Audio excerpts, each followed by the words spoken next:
یہ جتنی آئمہ ہیں آپ پڑھیں ان کو، کبھی انہوں نے صحابہ کے خلاف کوئی بات کی ہو؟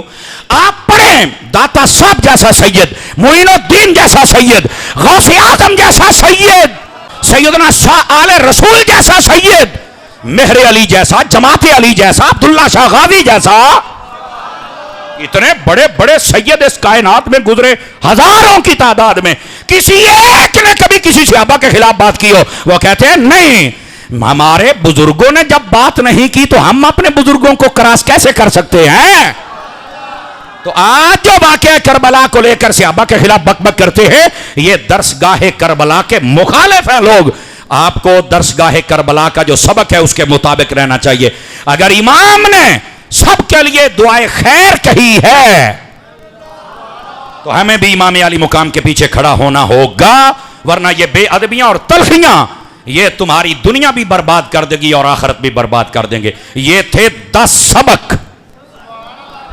کتنے سبق یاد رہیں گے؟ آواز کمزوروں والی ہے ویسے آپ حضرات، یہ بڑا ضروری ہے امام علی پاک رضی اللہ تعالیٰ عنہ آپ کا سبق یاد رکھنا۔ میرے بھائی ہمیں اپنے معاملات کا نہیں پتہ ہے، جبکہ اگر ہم اپنے معاملات میں آ جائیں نا تو یقین کیجئے ہم سب کو بڑی فکر ہونی چاہیے اپنے معاملات کی۔ بعض لوگوں نے صرف آج کل یہی پھیلا رکھا ہے کہ اگر تم نے 11ویں شریف دلوا دی یا میلاد کر لیا یا امام حسین کے نام کی دیگ دے دی تو شاید تمہاری جنت پکی ہو جائے گی۔ جن لوگوں نے تمہیں اس دھوکے میں ڈالا ہوا ہے نا، میرا بیٹا بڑی جلدی تیری آنکھیں کھل جائیں گی، تو گھبرا نہیں۔ دیکھو کسی بھی بزرگ کے لیے آپ دیکھ دے سکتے ہیں، لنگر لگا سکتے ہیں، سبیل لگا سکتے ہیں، لیکن اس کا یہ مطلب نہیں ہے کہ آپ کو کوئی پوچھنے والا نہیں ہے، آپ صحابہ کے خلاف ہیں، آپ کو کوئی پوچھنے والا نہیں، آپ اہل بیت کے خلاف ہیں، آپ کو کوئی پوچھنے والا نہیں، آپ نمازیں نہیں پڑھتے، آپ کو کوئی پوچھنے والا نہیں، آپ زکاتیں نہیں دیتے، آپ کو کوئی پوچھنے والا نہیں ہے، آپ قرآن کبھی نہیں پڑھتے، آپ کو کوئی پوچھنے والا نہیں، ماں باپ کا ادب نہیں کرتے۔ بیٹا یہ تیری بھول بڑی جلدی نکل جائے گی، تو ذرا صبر کر، قبر میں چل، تیری آنکھیں کھل جائیں گی۔ بزرگوں کے نام کی نیاز بھی کر، لیکن صرف نیاز نہیں، ان کی زندگی کی سب سے بڑی نیاز یہ ہے جیسے ان کا عمل تھا ویسے اپنا عمل بنا لو، جیسے ان کا عقیدہ تھا ویسے اپنا عقیدہ بنا لو۔ یہ بزرگوں کی اصل نیاز ہے۔ مٹھے پہ گئے نا، مٹھے پہ گئے نا، ایو رولا ہے، یہ اصل مسئلہ ہے، انہوں حل کرو میرے بھائی۔ تو یہ جو ہمیں بلیکھوں میں ڈالا گیا ہے نا، آپ اس سے نکل آئے میرے بھائی، یہ بہت بڑے دھوکوں میں تمہیں ڈالا گیا ہے، اس سے نکل آؤ۔ ہاں پہلے ان کے نقش قدم پر چلو، ان کے عقیدوں پر چلو، بعد کے اندر تم نیاز کرو، نیاز کرنے کا بھی مزہ آ جائے گا۔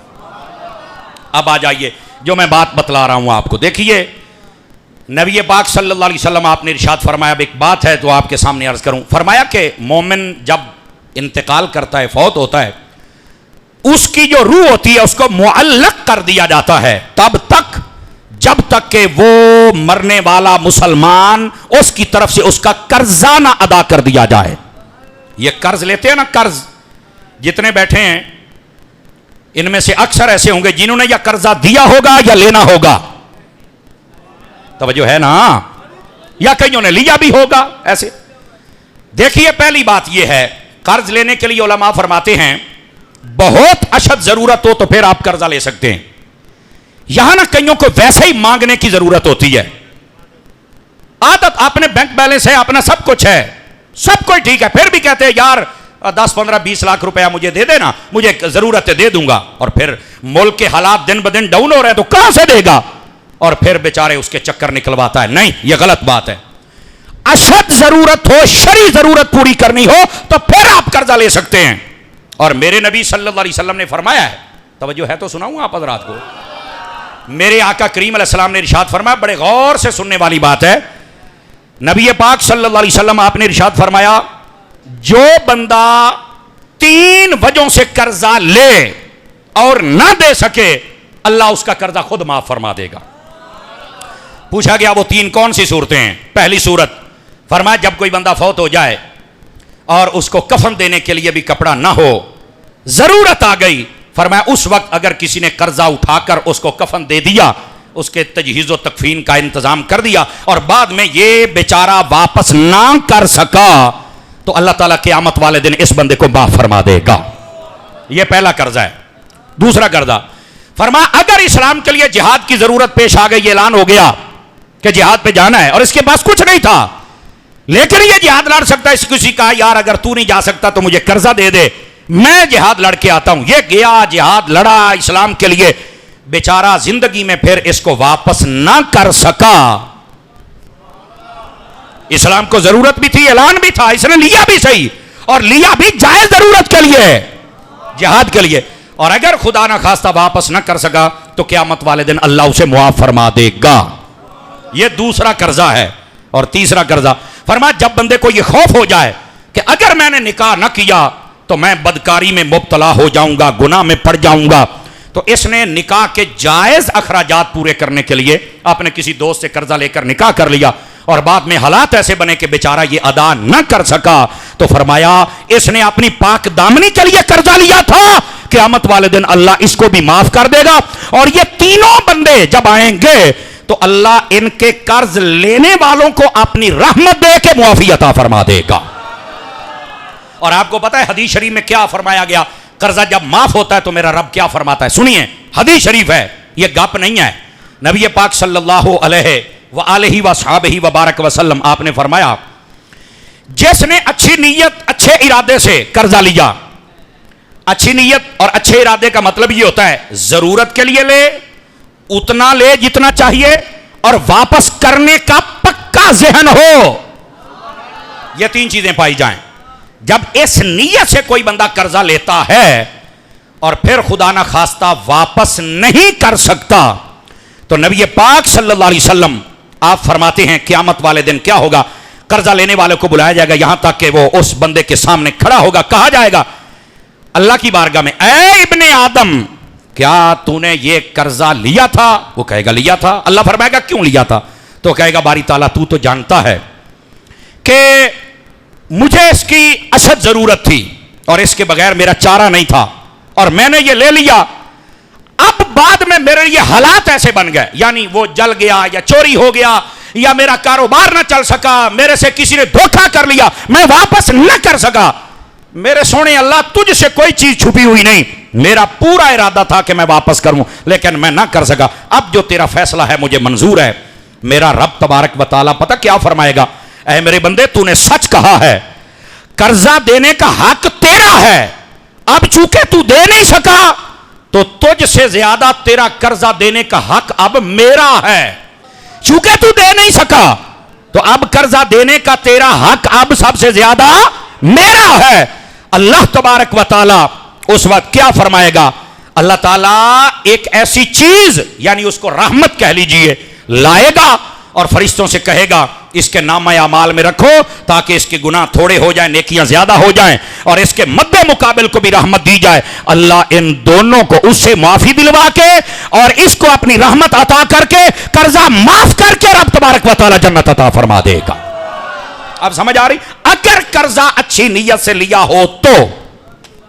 اور دوسری روایت سنیے, اگر قرضہ لیتے وقت کسی بندے کی یہ نیت تھی کہ ایک باری میں دے وے صحیح تو پھر دیا میں لکیراں کڑھا دیاں گا یا میں نہیں دوں گا, آج کل اکثر ایسا چل رہا ہے, تو فرمایا پتہ کیا ہوتا ہے؟ قیامت والے دن اللہ کی بارگاہ میں جب یہ بندہ پیش آئے گا تو دھوکے باز اور چور کی حیثیت سے پیش کیا جائے گا.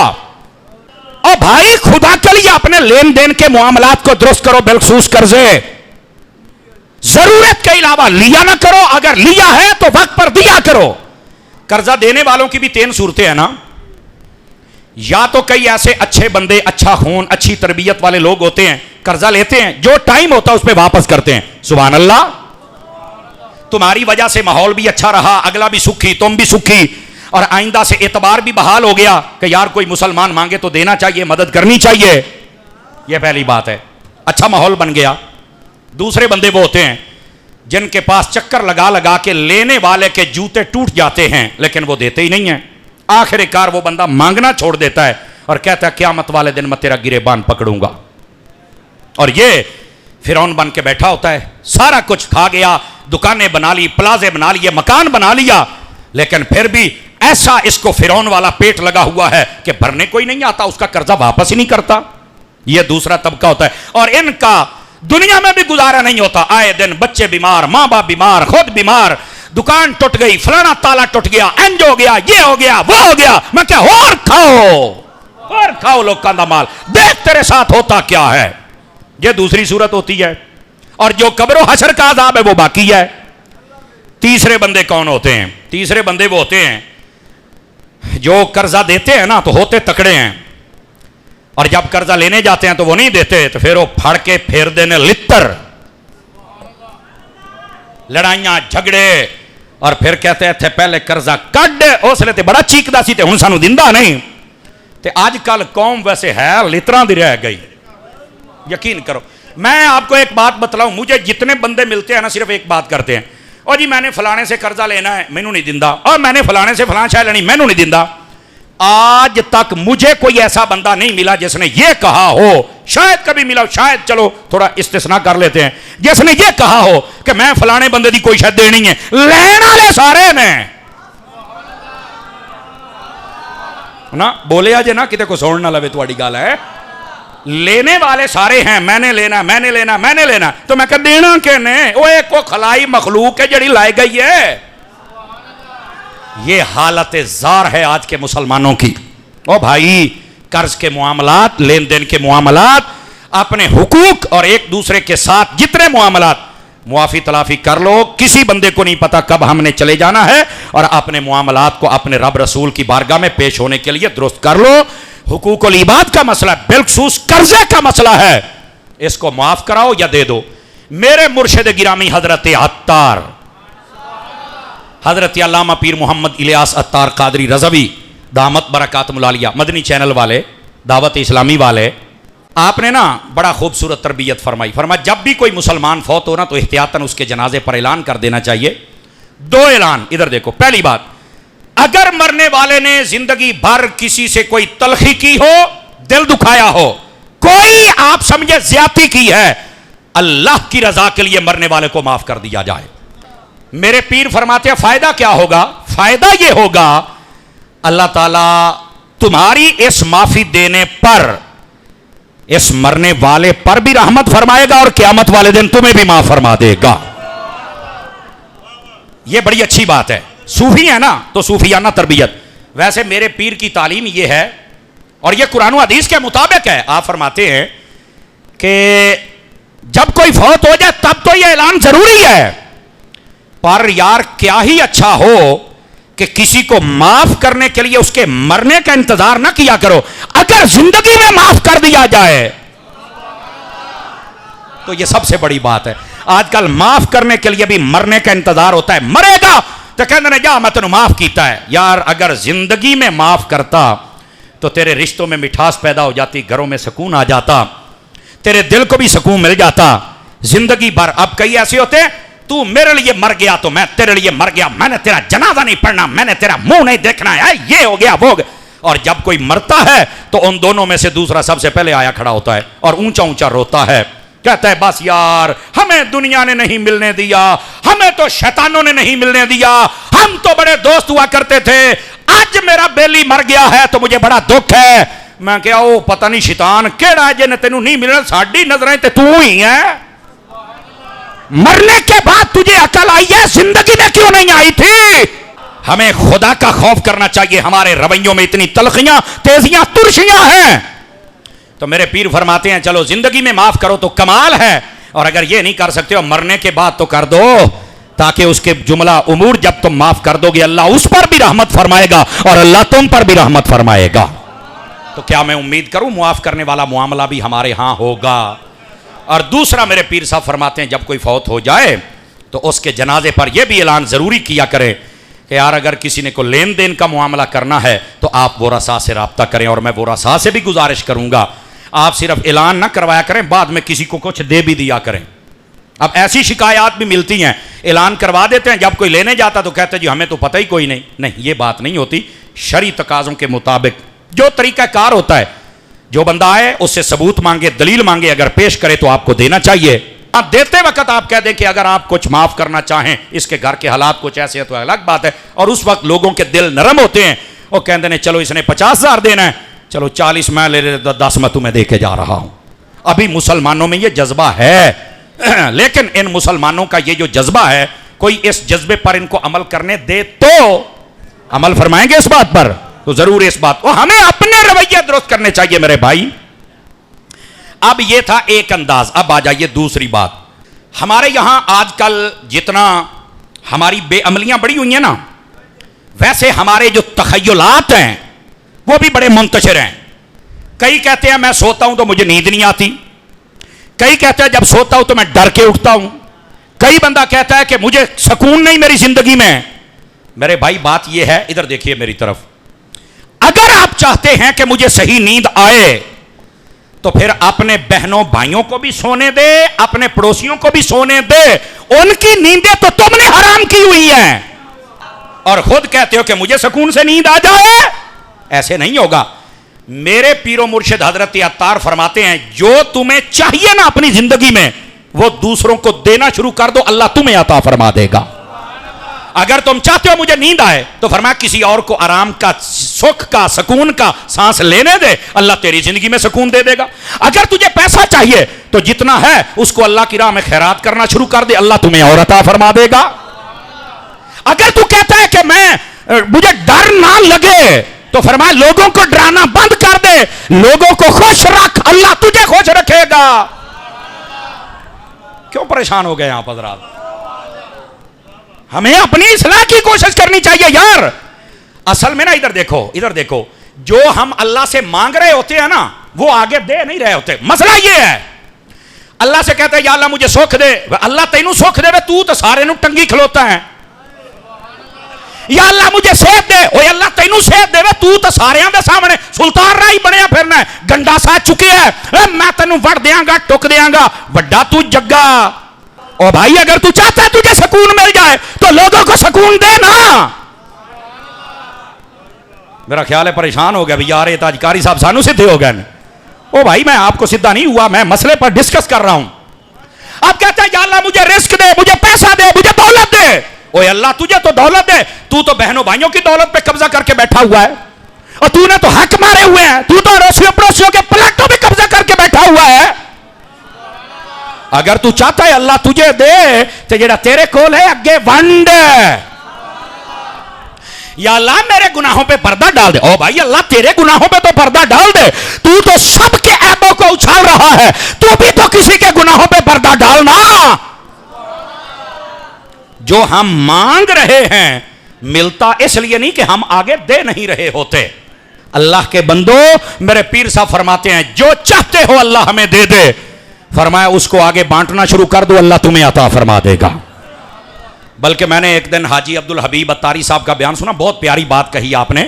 آپ فرماتے ہیں کہ ایک بندے کی عمر کافی زیادہ ہو گئی، جو مجھے یاد پڑتا ہے میں وہ بیان کر رہا ہوں. تو ان کی آنکھیں بالکل صحیح سلامت تندرست تھی. تو میں نے پوچھا آپ کی آنکھوں کا راز کیا ہے؟ کہنے لگا عبدالحبیب بات یہ ہے جب بھی مجھے پتا چلتا تھا کہ کسی مسلمان کی آنکھیں کمزور ہیں تو میں اس کا علاج کرا دیتا تھا. میں لوگوں کی آنکھیں ٹھیک کرواتا رہا ہوں، اللہ نے میری آنکھوں کی روشنی کو ٹھیک رکھا ہوا ہے. وہاں سے وہ کہنے لگے کہ مجھے اس دن، حاجی صاحب کہنے لگے مجھے اس دن سمجھ آئی کہ اگر آپ چاہتے ہیں کہ آپ کا جسم ٹھیک رہے تو آپ لوگ بیماروں کو نا دوائی لے کے دینا شروع کر دے. جب وہ ٹھیک ہو جائیں گے تو اللہ تمہیں بھی شفا عطا فرما دے گا. اگر تم چاہتے ہو آنکھیں ٹھیک ہو کسی کی آنکھ کا علاج کرا دے، چاہتے ہو کہ تمہارے ہاتھ سلامت رہیں تو لوگوں کے ہاتھ توڑ نہیں جوڑ. اگر چاہتے ہو کہ اللہ تعالیٰ تمہارے گھر سلامت رکھے تو لوگوں کے گھر برباد نہ کر، آباد کر. تو یہ باتیں سمجھنے کے لیے ہوتی ہیں میرے بھائی، لیکن ہمارے ہاں جو رویے چل رہے ہیں وہ سب کے سامنے ہیں. تو کیا میں امید کروں کہ ہم لوگوں کو سکھ دیں گے تاکہ اللہ ہمیں دے؟ بس اوقات لوگ کہتے ہیں قاری صاحب مجھے خواب بڑے ڈراؤنے آتے ہیں. میں نے کہا کیا دیکھتے ہو؟ بھائی سانپ دیکھتا ہوں، اونٹ دیکھتا ہوں، کبھی کتے میرے پیچھے ہوتے ہیں، وہ کبھی پانی میں گر جاتا ہوں، اوئے ہوئے ہوئے ہوئے پتہ نہیں کیا کیا ہو جاتا ہے. میں نے کہا ہمیں نا اپنی زندگی صحیح گزارنی چاہیے، تقوی والی، پرہیزگاری والی، اصلاح والی، ادب والی، محبت والی ہے، حقوق ادا کرنے والی اللہ اور اس کے رسول کے. اگر ہماری زندگی ایسی ہے تو پھر تو انشاءاللہ جب سوئے گا نا تو اکثر یا مدینہ دیکھے گا یا مکہ دیکھے گا یا نجف اور بغداد دیکھے گا یا کربلا دیکھے گا یا اجمیر دیکھے گا. پھر تو تیری مطلب پرواز ویسی ہو جائے گی. اور اگر معاملات ایسے نہیں ہیں تو پھر اپنے معاملات پہ غور کر لو. یہ جی میں سانپ دیکھ رہا ہوں تو بھینس دیکھ رہا ہوں تو اونٹ، میں کہا شکر کر جے خواب دے وچ آئے نے اور کتے تیرے بسترے چ نہیں وڑ گئے. تھوڑا غور کرنا چاہیے ہمیں. اور ادھر دیکھیے نبی پاک صلی اللہ علیہ وآلہ وسلم کے دیوانوں اور حضور کے مستانوں اور میرے آقا کی پیاری امت، جب رات سویا کرو نا کم از کم کلمہ شریف پڑھ کے سویا کرو، کم از کم ایک مرتبہ آیت الکرسی پڑھ کے سویا کرو، اور اپنے آپ کو اپنے رب کی پناہ میں دے کے سویا کرو. ہمیں سونے کا بھی تو نہیں نہ پتا. ٹھیک ہے، پہلی بات. اب دوسری بات توجہ طلب ہے. نبی پاک علیہ السلام تشریف فرماتے ایک شخص آیا، اس نے آ کر نا ایک خواب بیان کیا. حضرت جابر رضی اللہ تعالیٰ عنہ اس حدیث کو روایت کرتے ہیں. اس نے کہا یا رسول اللہ صلی اللہ علیہ وسلم میں نے بڑا عجیب خواب دیکھا ہے. کیا خواب؟ کہتا جی خواب میں نے یہ دیکھا ہے کہ میرا سر کٹ گیا، میری گردن سن سے جدا ہو گئی، مجھے کسی نے قتل کر دیا ہے، اور میرے سر آگے بھاگ رہا ہے اور میں سر کے پیچھے بھاگ رہا ہوں. حضور میں تو بڑا ڈرا ہوا ہوں، پتہ نہیں کیسا کہا. نبی پاک صلی اللہ علیہ وسلم آپ مسکرانے لگ پڑے. تو وہ بندہ بڑا پریشان ہوا، میں اتنا ڈرا ہوا اور نبی پاک مسکرا رہے ہیں. آقا کریم علیہ السلام نے فرمایا لوگو، جب تم میں سے کسی کو شیطان نیند کے عالم میں آ کر ڈرائے، یعنی تم سوئے ہوئے اور شیطان تمہیں ڈرائے، تو فرمایا لوگوں کو نہ بتایا کرو. اب اس کا مطلب کیا ہے؟ ہر خواب سچی نہیں ہوتی، ہر خواب سچی نہیں ہوتی. اس کو قرآن کی زبان میں کہتے ہیں اضغاث احلام. یہ وہ خوابیں ہیں جو سچی نہیں ہوتی، آ جاتی ہیں لیکن ان کا سچائی کے ساتھ کوئی تعلق نہیں ہوتا. یہ انسان کے تخیلات بڑے منتشر رہتے ہیں جس کی وجہ سے اس کو ایسے ایسے خیالات آتے ہیں. یہ پہلی بات. دوسری بات، مفتی احمد یار خان نعیمی رحمت اللہ تعالی علیہ، آپ نے فرمایا جب بھی کوئی خواب دیکھے تو بھاگ کر اس کی تعبیریں نہ پوچھا کرو. بسا اوقات بتانے والا جو بتا دے انسان کا ذہن بن جاتا ہے اور پھر انسان پھنس جاتا ہے. بالکل اس لیے کہا اچھا خواب وہ بھی اچھے بندے سے بیان کرو. اگر کوئی ڈرونا خواب دیکھو تو پتہ ہے حدیث شریف میں کیا کہا گیا؟ ادھر دیکھو میری طرف.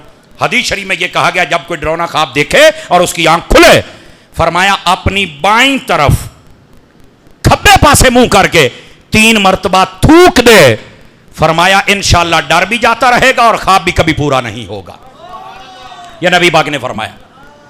اور چوتھی بات یہ مفتی احمد یار خان نعیمی نے لکھی، وہ فرماتے ہیں بسا اوقات ایسا ہوتا ہے جو بندہ خواب دیکھتا ہے اس کا الٹ ہوتا ہے. مثال کے طور پر بندے کو کسی نے مار ڈالا، اس کا مطلب یہ ہے کہ اب مرے گا نہیں، اب دیر تک جیے گا.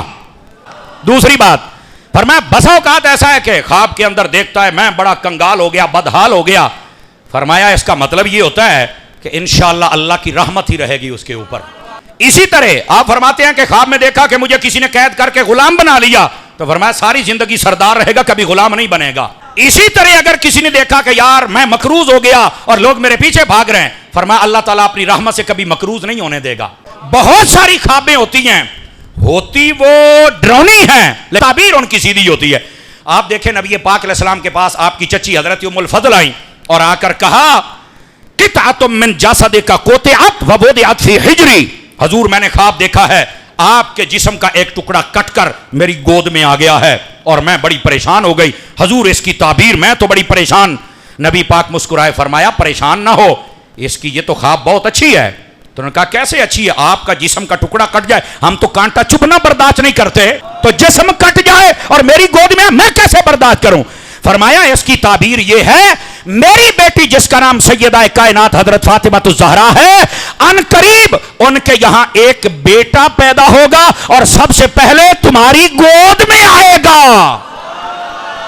خواب ڈرونی تھی اور تعبیر اچھی ہے. اور پتہ ہے یہ کون تھے جو ان کی گود میں آئے؟ اسی مبارک ہستی کا نام شہزادہ جنت حضرت امام حسین تھا. تو بسا اوقات خواب ڈرونی ہوتی ہے لیکن اس کی تعبیر اچھی ہوتی ہے. تو پہلی بات یہ ہے کہ اگر ہم اپنے معاملات درست کریں نا تو خوابیں بھی اچھی آئیں گی، اور اگر ہمارے معاملات درست نہیں، خوابیں ایسی آ رہی ہیں تو ہمیں اللہ سے توبہ استغفار اور اپنے معاملات کو درست کرنا چاہیے. اور اگر کوئی غلط خواب آ جائے، ڈرونی خواب آ جائے، تو اپنی بائیں جانب 3 مرتبہ تھوک دیں، یہ حدیث میں موجود ہے. اور چوتھی بات، ہر خواب کو اپنے اوپر سوار نہ کیا کریں. آپ تو حقیقت میں یہ کہتے ہیں میں تینوں کچیاں کھا جاواں گا، تو میں تینوں رگڑ کے رکھ دیاں گا، تے میں ایٹ دا جواب پتھر نال دیاں گا. جب جاگتا ہے تب تو بڑا جگہ بنتا ہے، تے ہن خواب دے وچ ڈڈو ویکھ کے ڈر گیا ہے.